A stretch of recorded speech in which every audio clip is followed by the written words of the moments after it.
Bien, alors moi je fais partie de l'association Les Mains et Signes. C'est une association loi 1901 qui a été créée à la base par trois personnes. Dominique Laurence, Véronique qui était passionnée de chevaux. Parce qu'à la base l'association elle part par la relation entre Véronique et Dominique, qui était à l'époque au comité handi-équestre. Véronique elle avait des chevaux. Et il s'était dit, est-ce qu'on ne pourrait pas apprendre aux enseignants, aux moniteurs, la langue des signes, ou des notions de langue des signes, pour qu'ils puissent accueillir des sourds. C'est parti de là au départ. Alors moi je m'appelle Joël Repessé, je suis donc trésorier et secrétaire de l'association.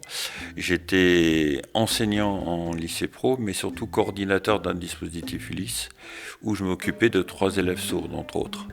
Donc je suis signant depuis maintenant une quinzaine d'années, donc je suis bilingue en fait. Et donc on a mis en place les ateliers à Selle-Neuve, à la Maison pour tous Marie Curie.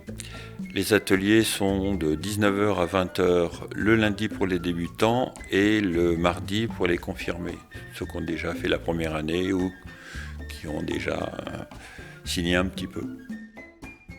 C'est-à-dire une première année où on sensibilise à la langue des signes, avec l'apprentissage de l'alphabet de toutes les bases, de la syntaxe qui est différente de celle du français parce qu'elle est calquée sur celle du latin ou de l'allemand avec le verbe d'action à la fin.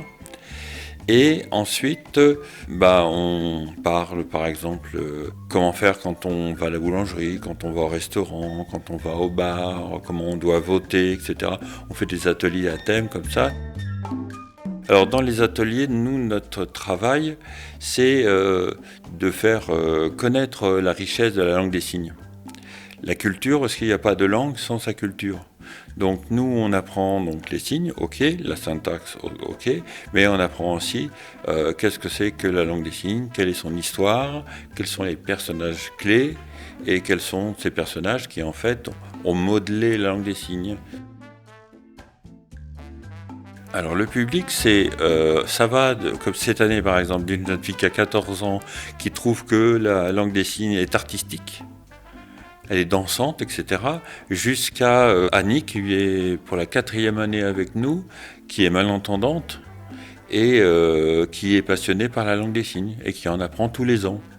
Donc il y a des personnes entendantes, il y a des personnes malentendantes, en gros des malentendants puis des entendants. Et c'est des gens qui veulent contacter des sourds, ou qui en ont à côté de chez eux, ou qui en ont même parfois sur leur palier, et qui aimeraient bien communiquer avec eux tous les jours, ne serait-ce que leur dire bonjour, ne serait-ce que faire une toute petite conversation toute simple, bonjour, bonsoir, comment allez-vous, etc., etc. C'est un peu le besoin des gens, et la culture sourde, bien sûr. En fait, un cours, c'est divisé par 3. On révise un petit peu ce qu'on a fait. On fait un thème, par exemple, Octobre rose, les signes, etc., etc. Et après, on fait un petit jeu de cartes. Le jeu de cartes, c'est les cartes qu'éditaient avant un Helix. En fait, ce sont des cartes où il y a le signe et le nom du signe. Et soit on demande le nom du signe, il faut que les autres le fassent, soit on fait le signe, il faut que les autres reconnaissent. Et ça permet de partager comme ça et de finir surtout 1 heure et quart de travail dans la joie et la bonne humeur. Donc on fait ça avec des petites phrases au départ, des jeux de cartes, genre jeux de cette famille, tout un tas de jeux qu'on peut créer, etc. Et on fait des vidéos et tout l'arsenal en fait qu'on utilise quand on apprend une langue.